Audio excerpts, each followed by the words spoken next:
Donc, j'en arrive enfin au résultat essentiel. On peut préciser la structure des correcteurs dans le théorème.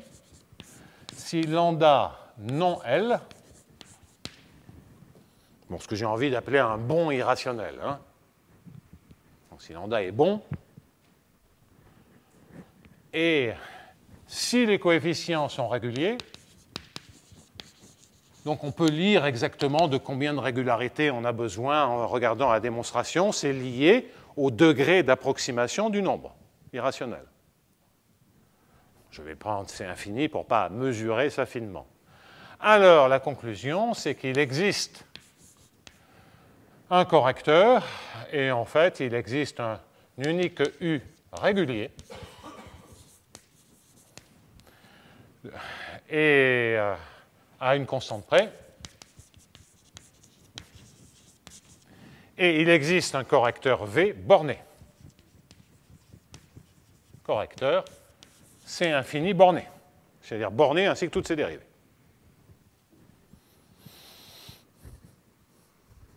Qui, bien entendu, est quasi périodique, puisque V de x, c'est un U de xx.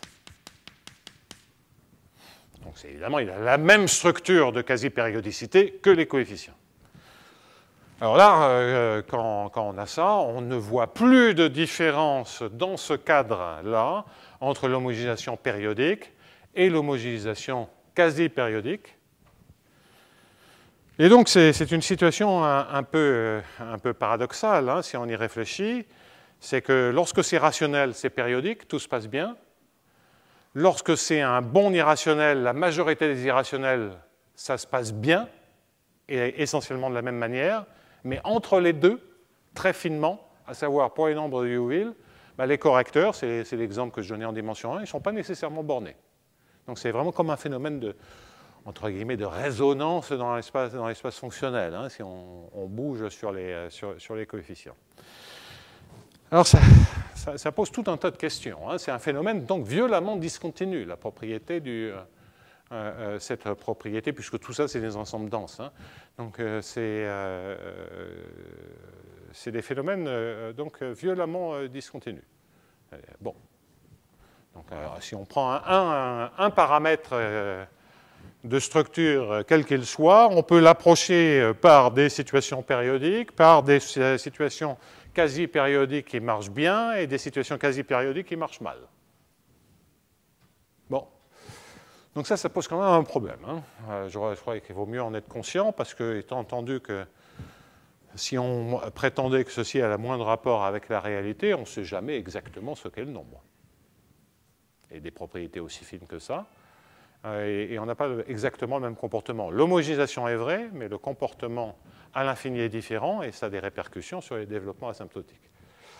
Donc, à nouveau, si on s'intéresse qu'à des situations, enfin qu'à des comportements très moyens qui essentiellement servent à rien, ce qu'on appelle la théorie de l'homogénéisation, pardon, ça c'est pas gênant. Mais si on veut avoir un point de vue plus fin, on voit les limites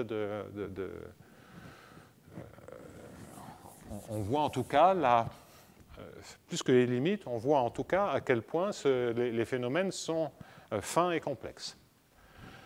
Alors donc, ceci s'étend à des multipériodes, ce n'est pas le problème, comprenons ce théorème. Et puis après, je parlerai d'homogénéisation non sous forme divergence. Alors donc, on recommence, je vais travailler sur les estimations a priori, sur le problème pour U. Hein, c'est-à-dire en XY.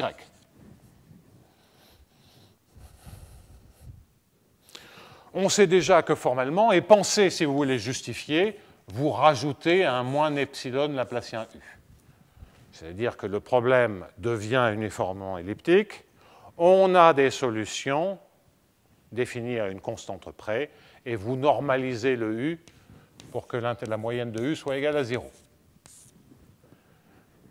Donc, on est dans un cadre uniformément elliptique, c'est standard, c'est le problème de la cellule en homogénéisation périodique, c'est une sorte de l'axe Milgram sur l'espace des fonctions dans H1 à une constante près. Et la coercivité, c'est l'inégalité de Poincaré. Donc, je passe sur les détails de l'approximation de la justification et je me concentre sur les estimations. On a déjà vu l'estimation d'énergie qui nous dit que gradient x, u, est dans L2. Et quand je dis appartient à L2, cela veut dire qu'on a une estimation, une borne a priori dans L2 sur gradient xu. En fait, ça ne dépend que de la fonction P, hein, la borne que l'on obtenait par énergie. Ça, on l'a déjà vu. Dans le cadre d'un rationnel d'un irrationnel dont on ne sait rien, c'est ça qui conduisait à un correcteur mou. Enfin, un truc assez faible. Alors,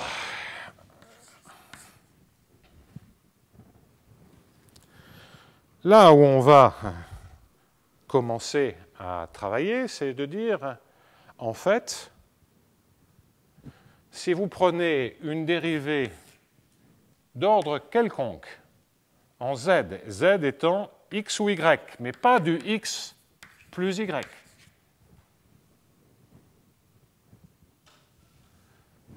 et que vous dérivez le truc précédent, vous avez aussi une estimation a priori. Donc, c'est-à-dire qu'en fait, vous avez une estimation a priori sur gradient xu dans L2, mais dans tous les espaces de Sobolev en xy. Bon. Ça, en fait, le alpha, c'est pas très malin, m. Ça, en fait, c'est général, c'est pas lié au caractère de Liouville ou non Liouville. Le non Liouville, c'est d'ailleurs comme ça qu'on peut préciser la structure des correcteurs faibles dans le cas d'un irrationnel quelconque.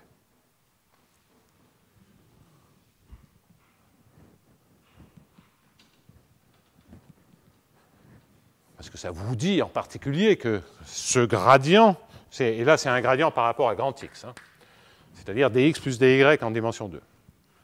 Bah, ça, vous voyez que c'est régulier, donc si c'est régulier, c'est continu. Si c'est continu, on peut le prendre en y égale à x, on a le droit de reprendre des traces sur des hyperplans. Alors, cette partie-là est relativement facile, c'est une observation liée à la structure des équations. Donc je réécris rapidement l'équation, et je vais le faire avec une dérivée. Moins dxi de a dxju plus p égale à 0. Et je vais dériver par rapport dans une direction quelconque. Donc cette dérivée, je l'appelle d. Hein, donc c'est une dérivée dans une direction quelconque z. Et donc ça, c'est xi ou yj, hein, pour être tout à fait spécifique.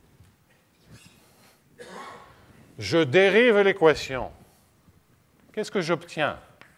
Bien, j'obtiens que moins dxi dxju, et là je mets dzu, c'est-à-dire la dérivée du, je vais appeler ça du. Ça, c'est l'équation dérivée. Et puis, vous récupérez ici un plus dp, qui ne sera évidemment pas gênant. En parenthèse, j'y suis à peu près. Et ensuite, vous avez le terme qui correspond à la dérivée de a.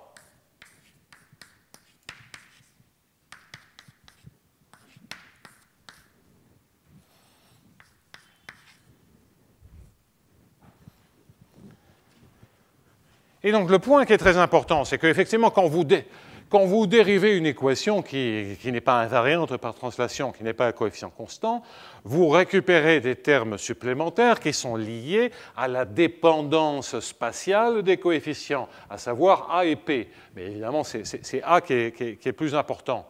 Mais le point qui est important, c'est que cette dérivée spatiale elle n'agit, cette dérivée spatiale de A, elle n'agit que sur les bonnes dérivées de U. C'est ça la structure très particulière de l'équation. Et c'est ça qui fait que bien que l'équation soit dégénérée, la stratégie classique, une des stratégies classiques pour montrer la régularité des solutions d'une équation elliptique, dans un cadre uniformément elliptique, ça marche aussi ici dans ce cadre dégénéré à cause de la structure très particulière de l'équation. En effet, maintenant on peut se servir d'une estimation d'énergie et multiplier ceci par du. Que récupère-t-on? Eh bien, ce que nous récupérons, par intégration par partie, bien, c'est l'intégrale de A de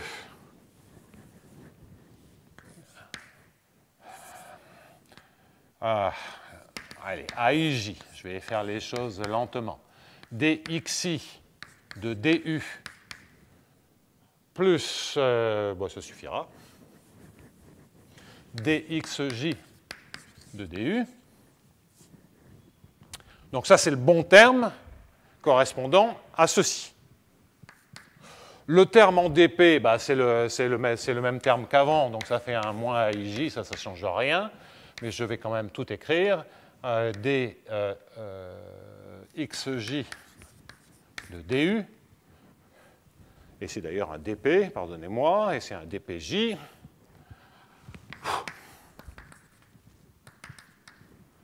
Donc AIJ, dpj, et un dxi de du. Bon, ça, par Cauchy-Schwarz, c'est OK.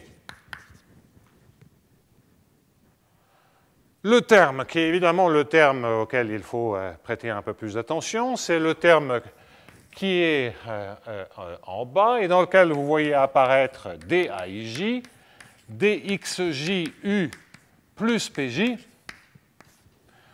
fois DXI de DU.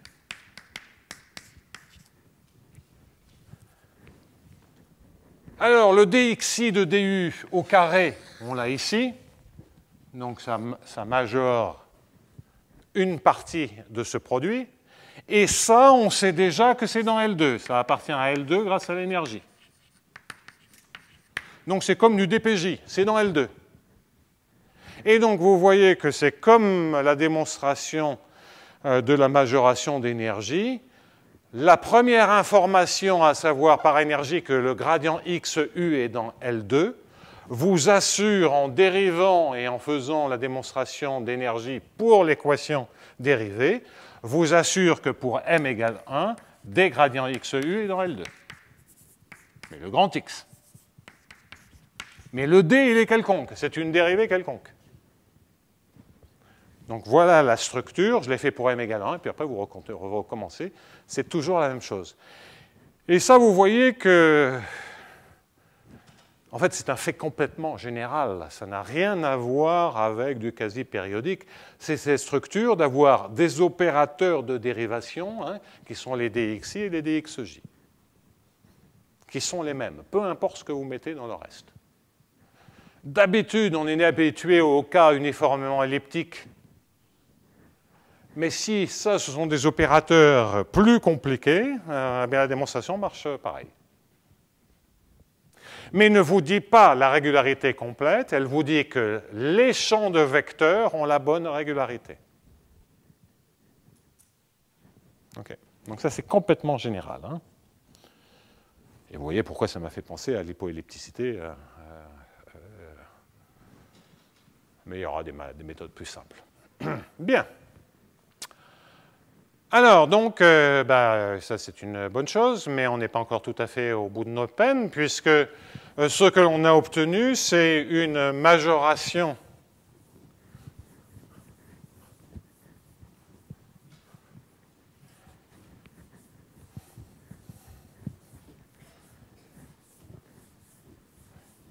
dans les Sobolev quelconques du gradient x u dans L2. Et ça va entraîner des estimations sur U dans L2 Et en fait, dans tous les HM, d'où l'existence d'un objet qui est C infini, borné, en fait, il est périodique. Estimation sur U, ça va être possible si, et c'est le seul endroit où ça joue, si lambda n'est pas Liouville.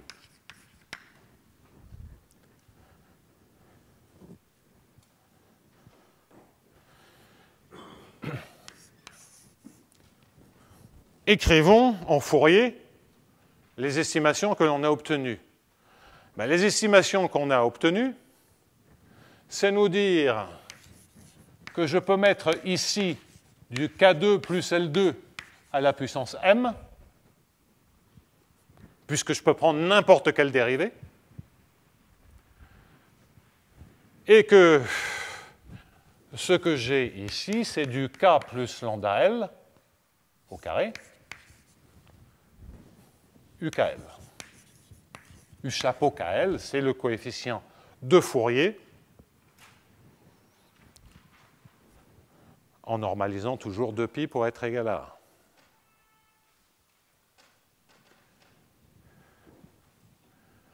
Bon, ben maintenant on comprend ce qui se passe. C'est que ceci va permettre de minorer, enfin, ceci va nous permettre de majorer une norme L2, parce que les approximations que l'on a si on n'est pas Liouville, c'est de dire que ceci est supérieur à nu fois, en fait c'est nu carré pour être consistant avec mes notations, c'est du L2 divisé par du L à la puissance alpha. 2 alpha. Bon, et par symétrie entre K et L, c'est la même chose. Bon, donc vous voyez, donc, et je vais remplacer ici pour que les choses soient plus claires, par K2 plus L2 divisé par K2 plus L2 à la puissance alpha. C'est l'inégalité d'approximation, hein, c'est la minoration de l'approximation par L rationnelle multipliée par L au carré. Et il y a totale symétrie entre K et L. Et donc, vous voyez ce qu'il faut pour obtenir une majoration. Et excusez-moi, il y a un U chapeau KL carré. Donc ça, c'est l'information qui est là. Et donc, maintenant, si vous prenez M, vous avez droit à un M quelconque. Si vous prenez M égale alpha moins 1, ceci se minore par nu fois nu carré, l'intégrale à la somme des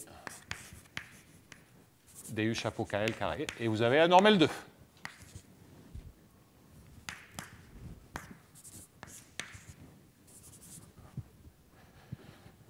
Donc, une autre manière de dire les choses, c'est que, d'une certaine manière, on perd alpha moins une dérivée. Okay? Quand on a un nombre qui n'est pas Liouville et qui est approximable, dont la vitesse d'approximation n'est pas meilleure que alpha, au sens précédent, on perd alpha moins une dérivée. Donc vous compensez par de la régularité et vous retombez sur vos pattes. Alors on peut perdre une infinité de dérivées, mais là il faut compenser par de l'analyticité.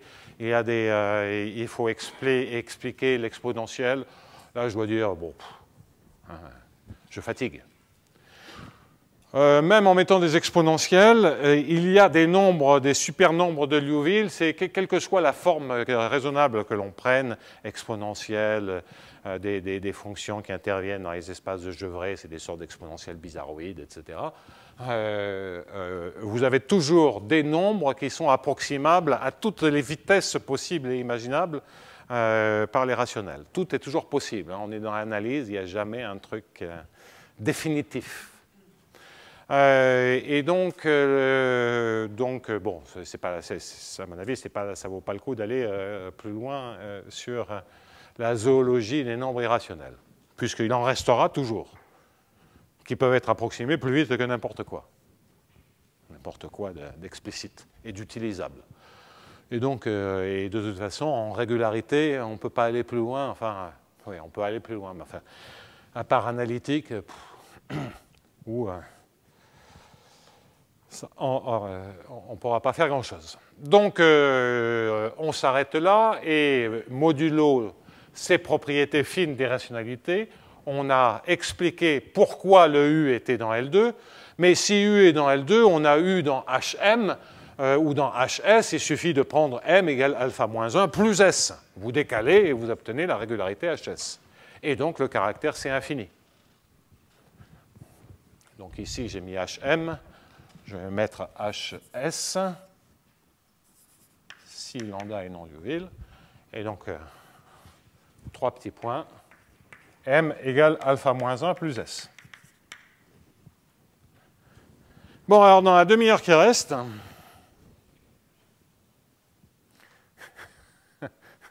les commères de Windsor. Bon, ça va, il n'y a pas de souci? Bien. Alors, mais tout cela, malgré le persiflage de Claude, c'est quand même beaucoup de bruit pour rien, hein, parce que c'est très simple. Vous avez compris que la seule idée là-dedans qu'il y a, c'est de récupérer, c'est ce que j'ai fait en dimension 1, c'est de récupérer la vitesse de dégradation, hein, de la sommabilité de la série par la régularité des coefficients. Et vous mettez exactement les coefficients qu'il faut.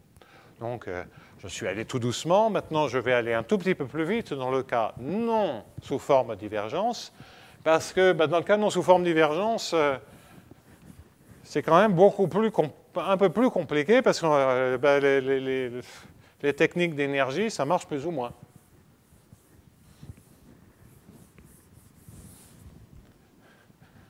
Donc, je recommence avec le même problème. Et donc là, simplement, l'équation de départ qui m'intéresse, ça va être un moins AIJ D2IJ V. Et comme on est dans un cadre linéaire, il s'agit de résoudre ça, V moins une certaine constante qui dépend de F. Et à nouveau, il s'agit de trouver un correcteur V. En fait, il s'agit de trouver les dérivées secondes d'un correcteur V. Et là, le V qui compte, c'est un V qui est sous-quadratique. Sous-quadratique. C'est comme s'il y avait un cran de différence entre les deux équations. Ça peut vous paraître choquant parce qu'on passe de l'une à l'autre en dérivant les coefficients, mais je pense que la bonne manière de comprendre les choses, c'est d'écrire en dimension 1, d'écrire moins AX V seconde. Ça, c'est un opérateur. Maintenant, prenez la dérivée de cet opérateur. Vous avez moins D sur dx de A de x de dW sur dx. Donc, D sur dx de ceci. Et pour être cohérent, je vais quand même prendre un D de V sur dx de... c'est évidemment égal à ceci avec W égale Vx. En d'autres termes, en dimension 1, l'équation non sous forme divergence, c'est la dérivée de l'équation sous forme divergence. Alors, ce n'est pas vrai pour tout, hein, mais sur ces problèmes de correcteurs, c'est cette interprétation qui est correcte.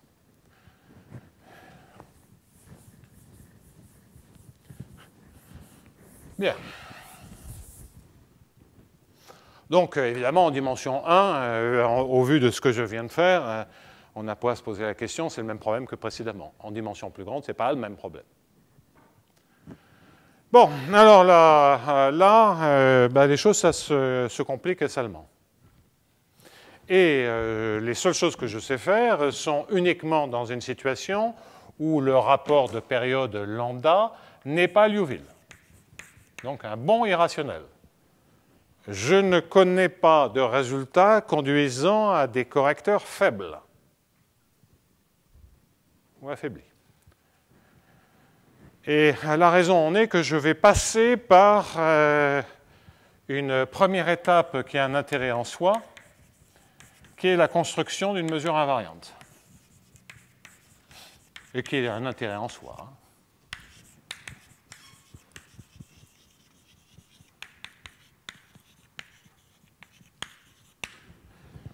Alors, une mesure invariante, c'est une mesure qui est une fonction propre, qui est dans le noyau de l'opérateur adjoint. Et en l'occurrence, la formule, sans rentrer du tout dans les détails, c'est moins D2IJ de AIJM. En fait, celle-là, je vais l'appeler mu. Mu, ouais, pas terrible. P égale à 0. P, c'est pas terrible non plus. F. Avec F que j'aimerais trouver strictement positive. Heureusement, c'est un grand F là-haut, j'ai de la chance. Donc, F strictement positive et que je peux normaliser dans un instant, mais en tout cas, disons F strictement positif, F étant défini à une constante près. Donc ça, c'est le problème quasi-périodique.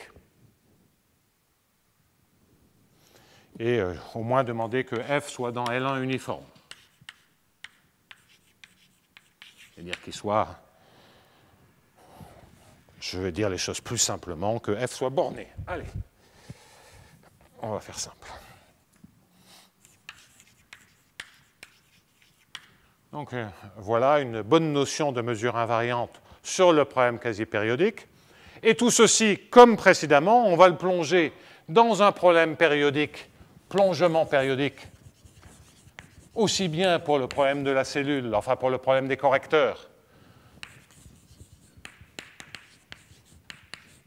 auquel cas, ce que l'on récupère, c'est moins AIJ D2 grand XI, grand XJ, V, et là je l'appelle U, égale F de XY, moins une constante à déterminer, F. Ça, c'est ce problème-là. Quant à la mesure invariante, ça devient la bonne mesure invariante et U périodique, en XY. Et le problème de la mesure invariante devient moins D2 XI XJ AIJM égale à 0, avec M strictement positif, intégrale de M égale à 1, je vais normaliser maintenant, et M périodique.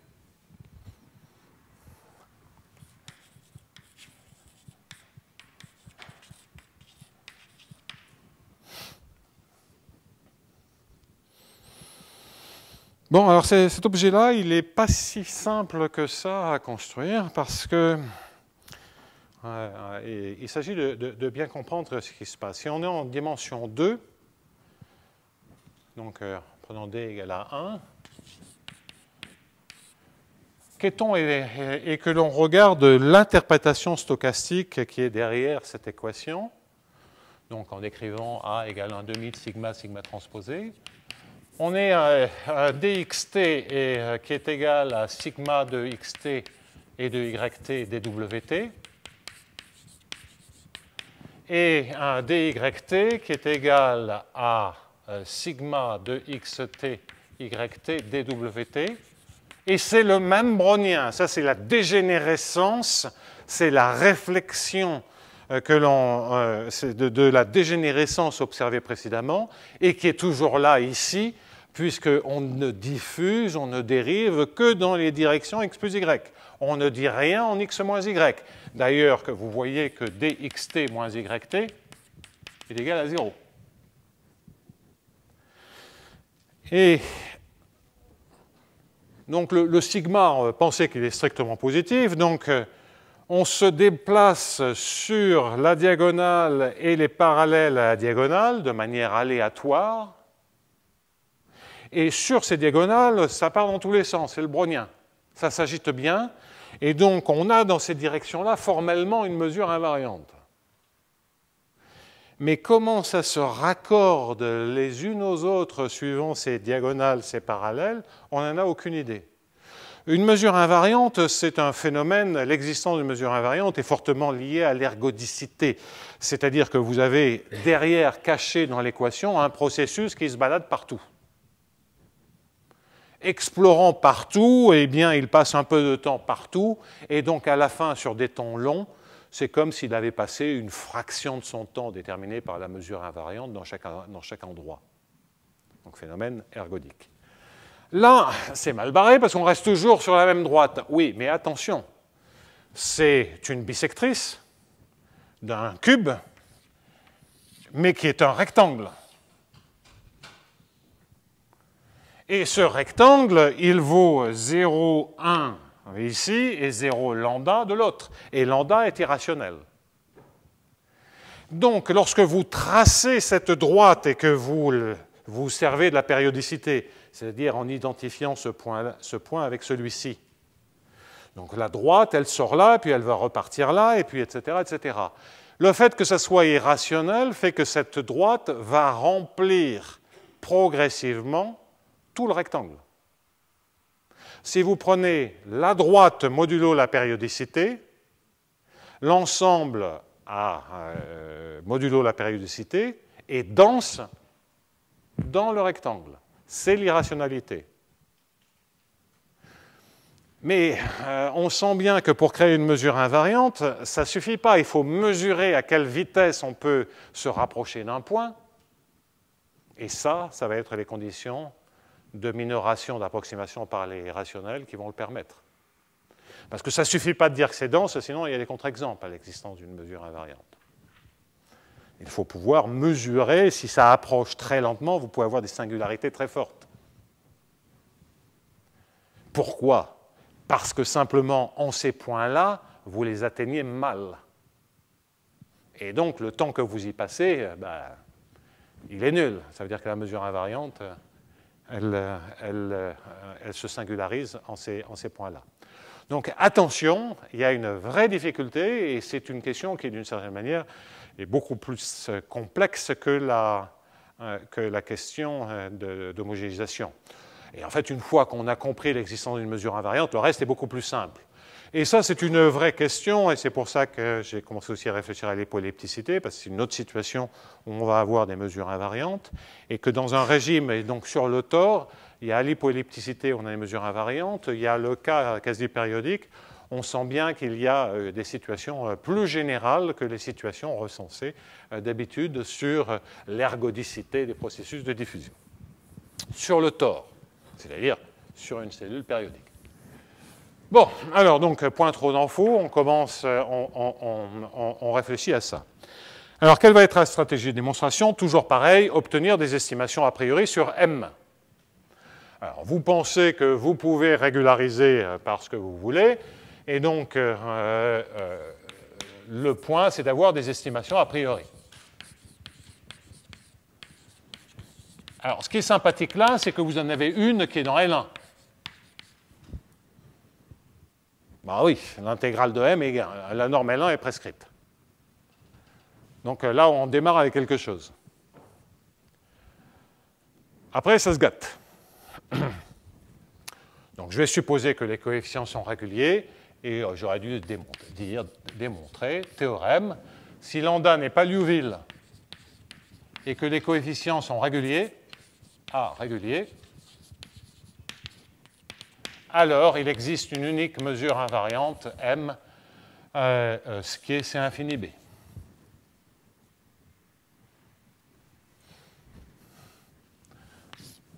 Donc là encore, je me borne à expliquer les estimations a priori.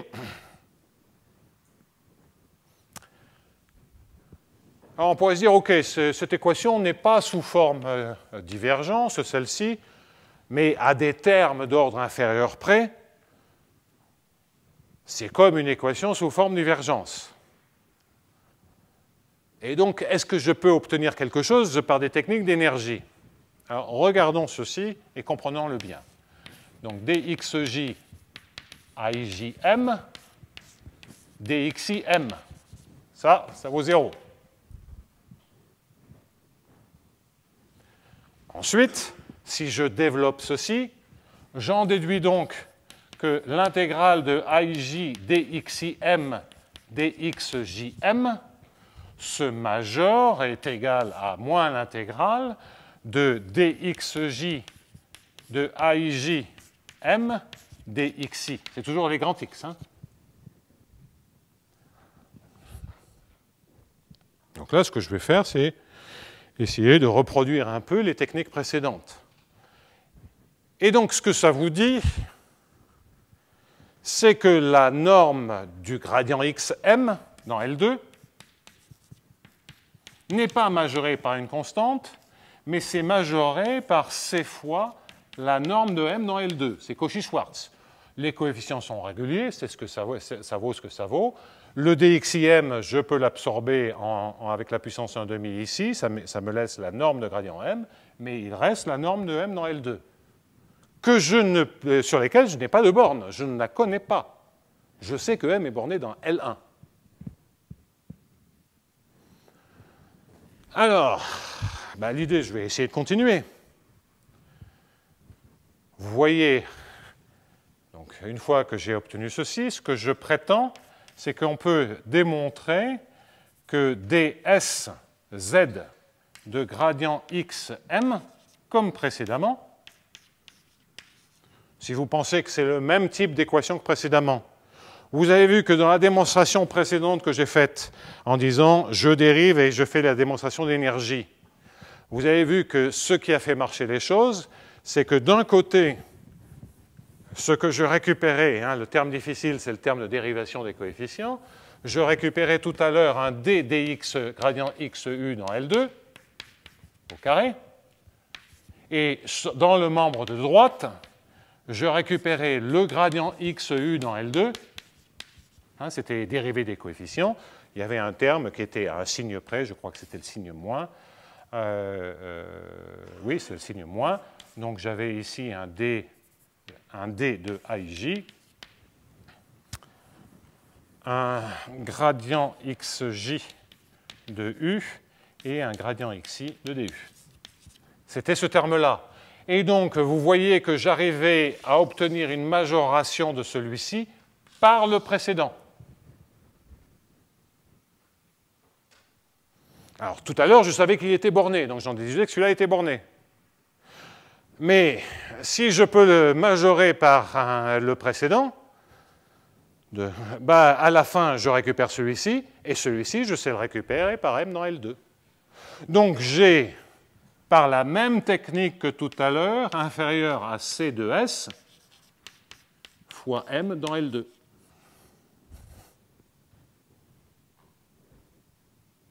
OK ? Alors là, je reconnais que je suis allé un peu vite. Et qu'est-ce que je fais? J'écris l'équation dérivée, hein, je reprends maintenant un tout petit peu plus lentement.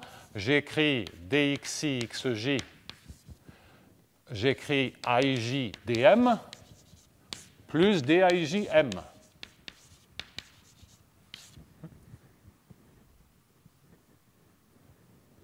Et maintenant, je multiplie par dm, et je récupère donc dxj de aij dm plus daij m dxi de dm est égal à 0.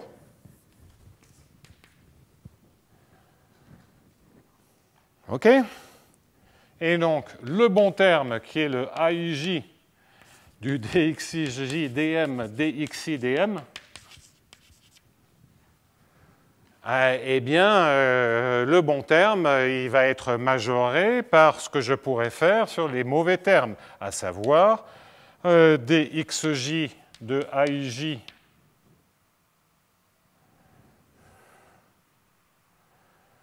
dxj de aij, oui, dm. Bon, écoutez, je crois qu'on a compris comment ça marchait. Je pense que si j'ai écrit tous les détails, et donc je vais résumer ceci. Donc voilà l'équation. Je multiplie par dm et j'en déduis à la fin l'estimation qui est là-bas. De manière totalement semblable à ce que j'ai fait précédemment. En fait, le type d'estimation qui sort, c'est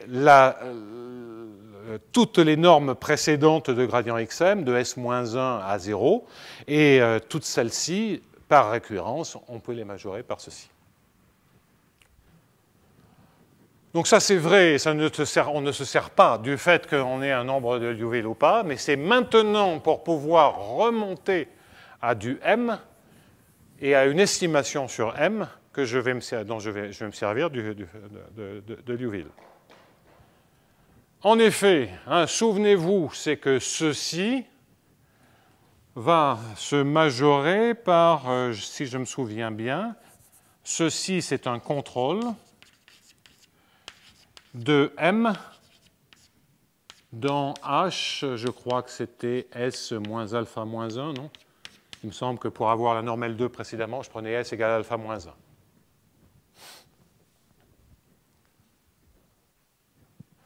Donc cette fois, si je prends S égale alpha, après on démontrera la régularité, si je prends S égale à alpha, j'en déduis donc que la norme de U dans H1, la norme de U c'est la norme de M, la norme de M dans H1 se majore par une certaine constante fois la norme de M dans L2. Et là, je me sers de la propriété du fait que le nombre ne soit pas un nombre de Liouville. Et on peut conclure et obtenir des estimations a priori sur M grâce au fait que M soit dans L1, soit normalisé. En effet, la norme L2, vous pouvez la majorer par la norme L1, c'est les inégalités de Hölder, à la puissance alpha. La norme L2, K sur K-2, c'est Sobolev, où K c'est 2D, hein, la dimension de l'espace dans lequel nous nous trouvons, 1 moins alpha, et je vais appeler ça θ, ça serait mieux. Hein, donc avec θ plus 1 moins θ, K-2 sur 2 est égal à 1. Donc ça c'est l'inégalité de Hölder. 2 est entre l'exposant de Sobolev et 1. Et donc, par l'inégalité de Sobolev, vous en déduisez que tout ceci se majore par C fois M H1 à la puissance 1 moins θ. Et ici, vous avez la norme H1. Et ça vous donne une estimation de la norme H1. Donc, vous voyez, le parcours est quand même un peu plus compliqué. Hein. On se sert de la normalisation. On observe que les estimations d'énergie font que tout peut être majoré par la norme L2, et on se sert de la propriété d'approximation ou de mauvaise approximation ou d'approximation limitée par les rationnels pour remonter à une estimation sur M avec de la perte, mais on remonte une estimation sur M et on a une véritable estimation. Vous voyez que là, j'ai trouvé H1, j'ai une borne H1, mais la démonstration montre une borne HS pour S quelconque, j'ai un M régulier. Et dans cette étape, à la fin de cette étape, en ayant conclu grâce à l'interpolation, enfin grâce à Hölder, donc quatrième étape, c'est la borne, bien, ce que ça me donne un M qui est positif ou nul, un intégral de M égale à 1 et un M qui est C infini régulier. Ça ne me donne pas un M strictement positif. Je n'ai pas obtenu une minoration sur M. J'ai obtenu des bornes. Donc s'il y a un passage à la limite, je pars de ce truc strictement positif, à la fin, j'ai un truc qui est positif ou nul. Donc là, j'ai démontré l'existence. Ça, c'est d'ailleurs, il y a de l'unicité, mais je ne l'indique pas, d'un M comme ceci. La dernière étape, et c'est important, c'est de dire que M charge partout. M est strictement positive. Et c'est là où le fait qu'on ait la régularité rend l'argument que j'indiquais sur une droite très simple. Parce que si on n'avait pas la continuité, restreindre à une droite et dire qu'est-ce que je peux dire de ce qui se passe sur une droite, ça serait très dangereux. On pourrait avoir des Dirac, des choses bizarres, des singularités. Donc, grâce au fait que ce ne soit pas un nombre de Liouville, on récupère de la régularité sur la mesure invariante. Et ça assure le caractère strictement positif. Alors, effectivement, la conclusion.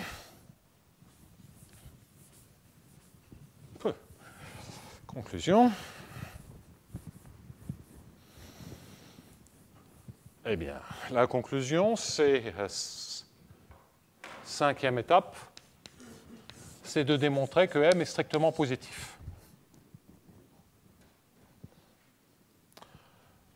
Bon, alors par contradiction, supposons que M s'annule en un point. Ce point a une translation près, je l'appelle 0. Après tout, je suis dans un problème périodique, dégénéré, mais périodique.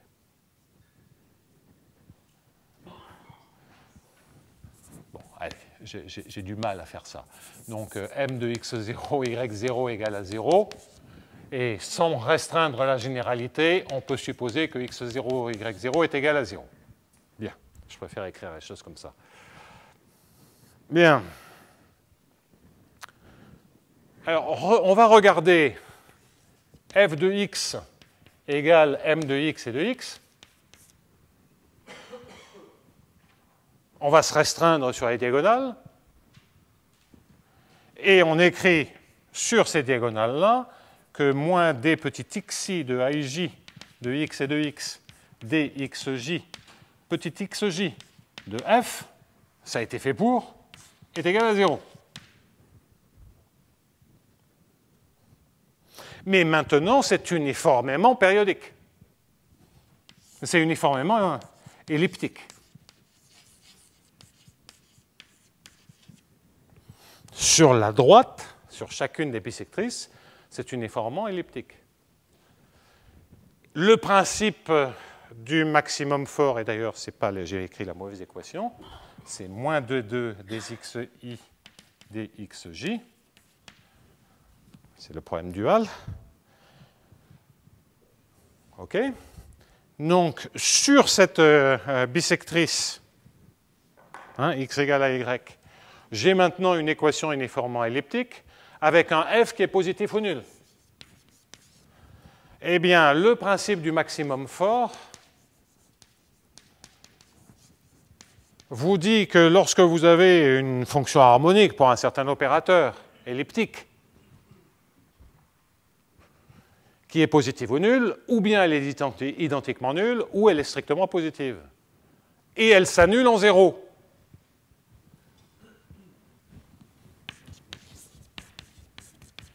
Entraîne que f de x et de x est identiquement nul. Donc, cela veut dire, je reviens à m qui est continu, pour dire que m de x et de x est égal à 0. Et maintenant, je fais un dessin pour conclure. Donc, on est toujours avec mon 0, 1 lambda. Et je pars avec la bisectrice. Et la bisectrice, qu'est-ce qu'elle fait? Elle fait ça. Elle va faire ça. Et puis, bon, bref, etc., etc. Donc,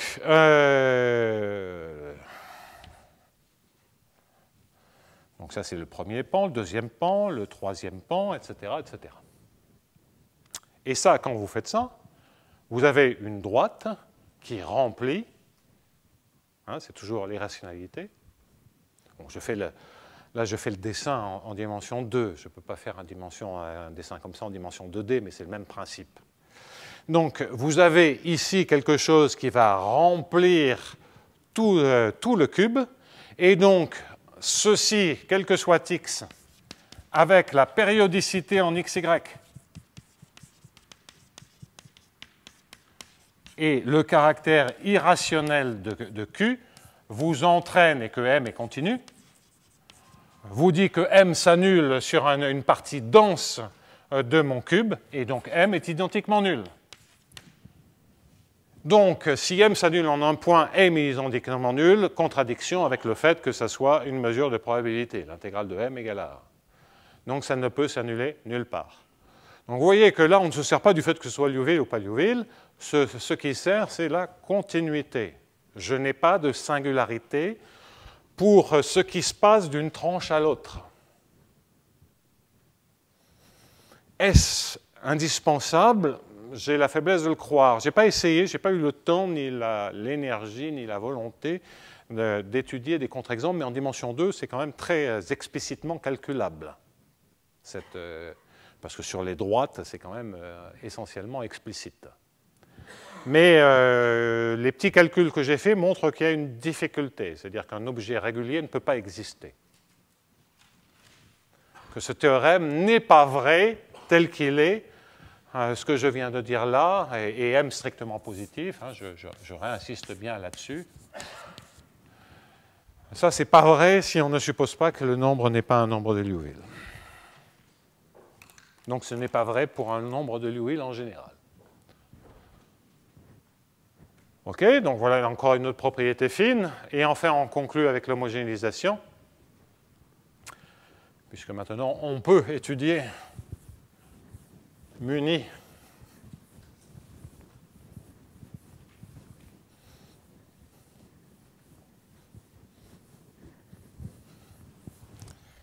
donc, comme je vous l'avais indiqué, la difficulté, c'est que lorsque j'écris l'équation sur les correcteurs dxi, dxj, u égale f, le c de f, vous voyez ce que c'est.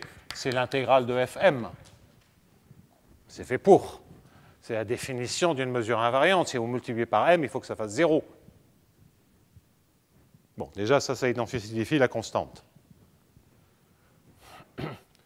Donc, vous pouvez toujours normaliser ça pour que ça fasse 0. Vous retranchez une constante à f. Donc, ça, c'est. Ne vous bloquez, ne perdez pas de temps à réfléchir à la constante.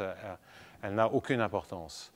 En revanche, là, quelles sont les estimations a priori? Si je commence à multiplier par du U pour faire des estimations d'énergie, comme je le faisais dans le cas non sous forme divergente, ça ne marche pas. Parce que je vais avoir des estimations sur le gradient X de U, mais ça va me faire sortir du U dans L2, dont j'ai aucun contrôle. À la fin, le U dans L2, dans le cas de M, le M dans L2, j'ai su le compenser par Hölder et le fait que j'avais une normalisation, que je savais ce que ça faisait. Sur le U, je ne sais rien, même si je dis que U est de moyenne nulle, ça ne suffit pas. Je n'ai pas de borne sur U. Donc la première chose, c'est d'obtenir une borne. Et là, il y a une idée, une astuce générale que vous verrez réapparaître dans le cours, qui consiste à écrire ce qui se passe pour U carré sur 2, par exemple.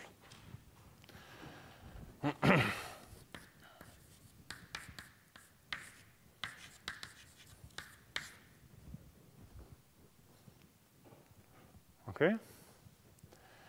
Et qu'est-ce que vous avez? Donc j'ai multiplié par U, mais qu'est-ce que vous avez entre les deux? Bien, vous avez le fait que lorsque vous prenez la dérivée seconde d'un carré, c'est la fonction fois la dérivée seconde de la fonction, mais vous avez le terme supplémentaire qui est de la dérivée première au carré. Donc le terme supplémentaire que vous avez ici, avec le signe plus, parce qu'il faut l'enlever pour avoir une véritable équation, c'est évidemment aij dxi u dxj u. Donc ça, c'est une identité remarquable, totalement triviale et classique, qui est simplement la formule de dérivation d'un carré, de dérivée seconde d'un carré. Alors pourquoi j'écris ça? C'est que maintenant, je peux multiplier par m. Multipliant par m, ça tue par dualité, parce que c'est une mesure invariante, ce terme-là. Et je récupère donc que l'intégrale de m fois aij dxiu dxju, ça c'est l'énergie comme avant, et simplement, au lieu d'avoir 1 dans le terme sous forme non divergente, c'est multiplié par la mesure invariante, mais comme elle est strictement positive, c'est comme si c'était 1. Et je récupère de l'autre côté, il faut quand même y prêter garde, l'intégrale de um fois f moins l'intégrale de fm. Donc à nouveau, la constante n'intervient pas, c'est l'intégrale de ufm.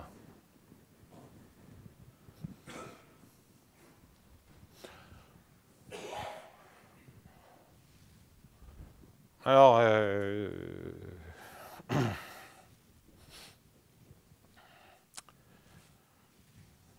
l'impression d'oublier un terme, non? Ça a l'air d'être relativement correct, tout ça.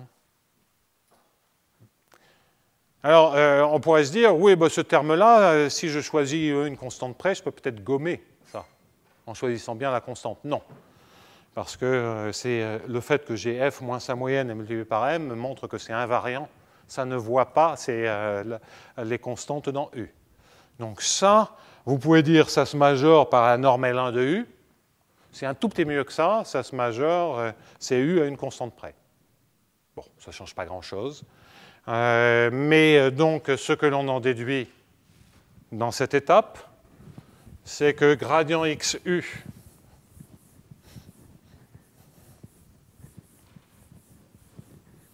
dans L2 au carré, et c'est le grand X au carré, se majore par C fois U en norme L1, et c'est, retenez, c'est à une constante près. Hein. Donc, normalisons une fois pour toutes, l'intégrale de U égale à 0. Allez, on n'a pas plus. Bon, ben, ça ne suffit pas. Ce n'est pas une estimation a priori. C'est pas loin d'une estimation a priori. Mais là, on va recommencer. Une fois qu'on a ceci, eh bien, on va regarder les dm du gradient XU dans L2. Je dérive l'équation, je multiplie. Eh bien, ceci va se majorer, enfin c'est un S, va se majorer par un C de S fois U dans L1. Je me sers maintenant du fait que de l'approximation, et excusez-moi, c'est des carrés ici. Et parce que toujours, ça, vous pouvez majorer celui-là par S-1, le S-1 par ainsi de suite jusqu'à celui-ci, et finalement, vous vous servez de cette inégalité. Bah, de ceci, vous savez en déduire en prenant S égale alpha moins 1 que U dans L2, c'est ce qu'on a vu tout à l'heure au carré, se majore par une certaine constante fois U dans L1, L1 ou L2, c'est pareil ici. Et là, la différence d'homogénéité, le carré contre la puissance 1, vous donne une borne sur U, qui vous assure que vous avez toutes les bornes que vous voulez. Bon, alors vous voyez toujours systématiquement, hein, il faut démarrer quelque part pour obtenir une estimation a priori. Dans le cas non sous forme divergence, c'était gagné par l'estimation d'énergie. Pour la mesure invariante, c'est la normalisation. Et ici, pour le problème des correcteurs, c'est cette identité remarquable qui vous donne presque une borne de l'énergie. Ensuite, on dérive, en se servant de la régularité, on dérive l'équation. Hein, c'est fondamentalement, qu'est-ce que j'ai fait? C'est que ce qu'on a observé avec le développement en Fourier, c'est que l'on pouvait compenser ces résonances liées à l'irrationalité par de la régularité.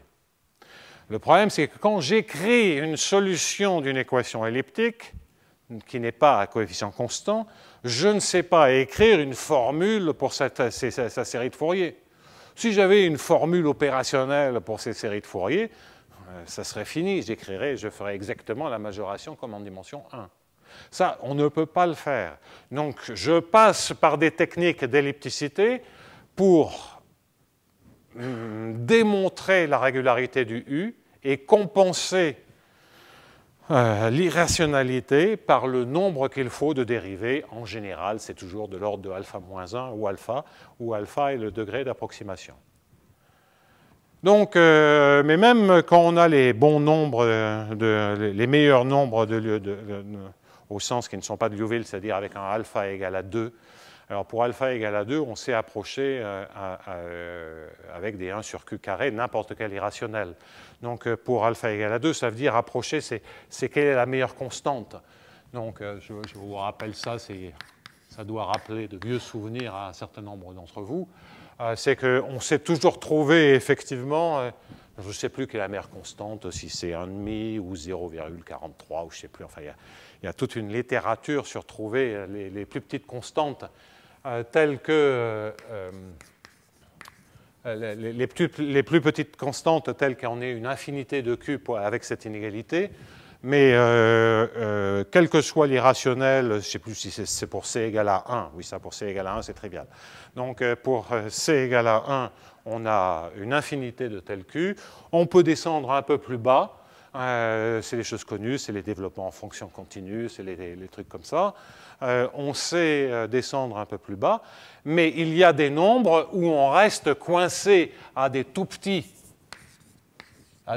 constantes delta, et donc c'est le cas des nombres irrationnels algébriques d'ordre 2, par exemple, bon. Qui, effectivement, ne sont, pour lequel le alpha dont je vous parle était alpha égale à 2. Donc alpha égale à 2, quand même, on est toujours en train de perdre au minimum une dérivée. Hein. On perd toujours. C'est pour ça qu'on n'a jamais Poincaré, Wirtinger, c'est-à-dire ce qui marche dans le cas périodique. Ça s'effondre toujours. On est obligé de compenser par un peu d'irrégularité, et ça dépend des propriétés fines du nombre irrationnel. Bon, voilà, ben, j'ai tenu les 2 heures sans souci. Ce que je voulais dire, effectivement, je n'ai pas eu le temps même d'expliquer quoi que ce soit sur l'hypoelliptique. On verra plus tard. En tout cas, ça clôt, ça explique le cas quasi-périodique. Et je tiens juste à conclure en faisant une observation, c'est que on comprend ce qui se passe pour ces équations linéaires, mais que fondamentalement, je ne sais faire aucune extension non linéaire de ce genre de considération. C'est-à-dire que si on prend l'homogénéisation non linéaire des équations d'Hamilton-Jacobi, des équations de Bellman, par exemple, sur le canon sous forme divergence, ou des trucs quasi linéaires un peu compliqués, sans mettre les hypothèses qu'il faut pour pouvoir juste copier la démonstration, eh bien, ça ne marche plus. Alors pourquoi? C'est que je me suis servi quand même de la mesure invariante. Prenez le canon sous forme divergence. Je me sers de la mesure invariante. C'est très linéaire, ça. Hein, c'est la dualité. C'est très linéaire. Donc, en non linéaire, je ne sais pas. Je ne sais pas ce qui se passe. Intuitivement, je me dis que la mécanique est la même dans le sens où c'est la vitesse, hein, quand je prends mes droites dans le cube avec un rapport irrationnel, la chose absolument cruciale qui joue, c'est la vitesse à laquelle la bissectrice remplit tout le rectangle. C'est ça qui joue. C'est cette propriété géométrique. Ça, ensuite, ça devrait se refléter dans toutes sortes d'équations et pas simplement des équations linéaires. Donc, toujours pour bien montrer, c'est le drame des analyses, c'est qu'on ne peut jamais rester très heureux d'une moindre démonstration longtemps, parce que dès qu'on réfléchit un peu, on voit tout de suite les limites et qu'il y a encore quelque chose à comprendre et qu'on n'a vraiment pas compris ce qui se passait. Donc là, on a fait un petit pas, on a compris un petit truc, on voit une dépendance très particulière des correcteurs et de leurs propriétés fines, bornées ou pas bornées. Et la réponse est oui ou non, suivant le degré d'irrationalité. Donc ça, je dois dire que ça m'a quand même pas mal surpris et beaucoup amusé de devoir me replonger dans les nombres irrationnels dont j'avais essentiellement tout oublié et qui m'ennuyaient et qui m'ont toujours ennuyé prodigieusement. C'était relativement amusant. Ce n'est pas tellement surprenant parce que dans beaucoup de situations de systèmes dynamiques, pour des raisons qui ne sont pas directement semblables, mais pas si éloignées non plus, ils ont rencontré des phénomènes comme cela. Mais enfin, pour un pauvre dépéiste qui réfléchit à l'homogénéisation, c'était quand même amusant de trouver ceci. En même temps, pas d'autosatisfaction, c'est rigolo, mais il y a beaucoup plus à comprendre. Et notamment, comment brancher cette compensation de la perte d'un nombre fini de dérivés dans des cadres non linéaires. Là, je ne vois absolument pas comment on peut faire des choses comme ceci en général. Bon, sur ce, je vous souhaite de bonnes fêtes. J'allais dire, reposez-vous bien, enfin c'est plutôt à moi que je me le dis. Et donc on se retrouve pour 2 cours à la rentrée, c'est-à-dire, j'imagine, le 5 et le 12 janvier. À bientôt.